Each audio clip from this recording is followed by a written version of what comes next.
దిలీప్ సుంకర్ గారు ఉన్నారు.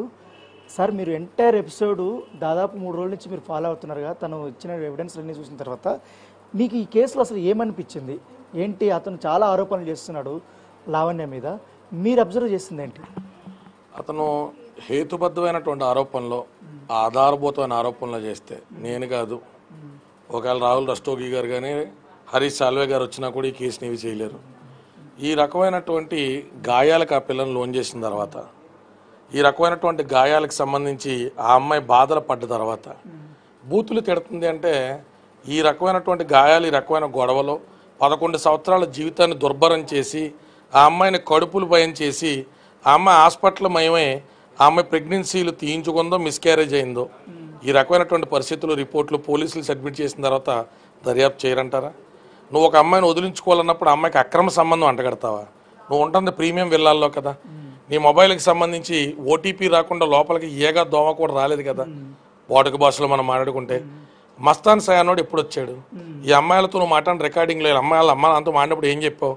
అంటే పొరపాటు నేను ఏదో తాగేసన్నాను, ఒక్కతే మస్తాన్ సైతం ఉన్నదన్నది అబద్ధం, ఫ్రెండ్స్ అందరూ ఉన్నప్పుడే పిలిపించాం, ఫ్రెండ్ ఆఫ్ ఫ్రెండ్ అంటే నువ్వు చెప్పావు కదా. మరి మీడియా ముందు నీ పాతివ్రత్యాన్ని నిరూపించుకోవడానికి ఇంకొకళ్ళ పతితులను చేస్తావా? నీ దగ్గర ఏం ఆధారాలు ఉన్నాయి? నా కళ్ళ ముందే మస్తాన్ సాయి, లావణ్య కానీ డ్రగ్స్ తీసుకునేటోళ్ళు చాలా అసభ్యరీతంగా కూడా ప్రవర్తించేటోడు అనేసి మీడియా ముఖ్యంగా చెప్పాడు ఆయన. చాలా సింపుల్ లాంగ్వేజ్లో మాడుతున్నాను సార్, దీంట్లో పెద్ద గ్రీకు లాటిన్ లేదు. నీ ఇంటికి మస్తాన్ సాయి ఎప్పుడు వచ్చాడు? నీ ఇంటి సీసీటీవీ ఫుటేజ్లు మా దగ్గర ఉన్నాయి. నీ దగ్గర ఉన్నటువంటి ఒక్క ఆధారమైన మస్తాన్ సాయి ఈ అమ్మాయి డ్రగ్స్ తీసుకున్నా నిరూపించగలుగుతావా? మీ లీగల్ కౌన్సిల్ ద్వారా ఈ అమ్మాయి డ్రగ్ అడిక్ట్ అని ఏదన్నా నీకు తెలిసిన హాస్పిటల్లో బ్లడ్ టెస్ట్ చేయించే దమ్ముందా? నేను అడుగుతున్నదల్లా చాలా తేలికైన భాషలో అడుగుతున్నానండి. మస్తాన్ సాయి అన్న క్యారెక్టర్ నువ్వు తెర మీదకి తెస్తే, ఈ అమ్మాయి బూతులు తిట్టినటువంటి నువ్వు లీకులు చేస్తే, నిన్న మేము లీగల్ నోటీస్ ఇస్తే యూట్యూబ్ ఛానల్లో మాకు చెప్పారు మా పిఆర్ఓకి నేరుగా ఇతనే పంపించాడా క్లిప్పులు పే చేయమని మా మీద ఒత్తిడి తెచ్చాడు అని. ఆ రికార్డింగ్లు పోలీసు వాళ్ళకి వినిపించాం. నువ్వు సినిమాల్లో హీరోగాను నిజ జీవితంలో విలన్ గాను నటించద్దు. ఎన్నో రిలేషన్షిప్స్ ఫెయిల్ అవుతాయి. ఇది కాన్సెన్షియలో సహజీవనమో కాదు, పెళ్లి చేసుకున్నావు. ఆ అమ్మాయిని విడాకులమ్మని నీ మొబైల్ నెంబర్ నుంచి నువ్వు ఒత్తిడి చేసినటువంటి ఆధారాలన్నీ పోలీసు వారికి ఇచ్చాం. కాబట్టే 420, 493, 506 ఐపీసీ కింద నీ మీద, మాల్వి మల్హోత్రా మీద, మాల్వి మల్హోత్రా తమ్ముడి మీద కూడా ఈరోజు కేసు నమోదు చేయడం జరిగింది. ఇక దాగుడుపోతే ఆటొద్దు. అక్రమ సంబంధం ఉందంటే నిరూపించు, డ్రగ్ అడిక్ట్ అంటే నిరూపించు, డ్రగ్ పెడ్లర్ అంటే నిరూపించు. లావణ్య చౌదరిని 11 ఏళ్ల క్రితం వాళ్ళ అమ్మ నాన్నని తీసుకొచ్చేసావు కదా. ఆర్థికంగా, శారీరకంగా, మానసికంగా, సామాజికంగా అమ్మాయిని కొంగదీసావు కదా. నీ పర్యవేక్షణలో ఉన్నటువంటి అమ్మాయి డ్రగ్ అడిక్ట్ ఎలా అయింది?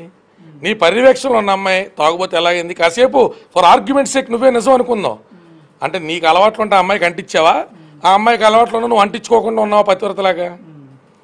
అంటే నువ్వు ఒక ప్రేమికుడిగానో, స్నేహితుడిగానో, సంరక్షకుడిగానో ఆ అమ్మాయి తప్పుదారులు వెళ్తున్నప్పుడు రీహాబిలిటేషన్ సెంటర్ తీసుకెళ్ళావా? ఏం ఆధారాలు ఉన్నాయని మాట్లాడుతున్నావు? ఆ అమ్మాయిని అమెరికా పంపించినప్పుడు నీ తల్లి తండ్రి మీరే కలిసి పంపించారు కారులో. తిరుగు టపాల అమ్మాయి 16 గంటలు వెనక్కి వచ్చింది, కుక్క పిల్లకి సర్టిఫికేట్ లేదని.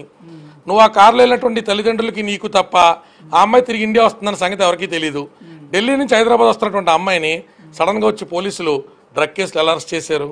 ఆ పిల్ల పోలీసులతో వాగ్వాదం చేస్తున్న వీడియో కూడా మా దగ్గర ఉంది కదా. ఏ రకంగా ఆ అమ్మాయిని నువ్వు మాల్వి మల్హోత్రా చిత్రవదలు చేశారో అన్ని ఆధారాలు ఆధారభూతంగా, ఇక్కడెక్కడ స్పెక్యులేషన్ లేదు, ప్రిజంప్షన్ ఆర్ ఎజంప్షన్ లేదు, అన్ని ఆధారభూతంగా ఉన్నాయి. ఈ ఎపిసోడ్లో మీరు అబ్జర్వ్ చేశారు కదా,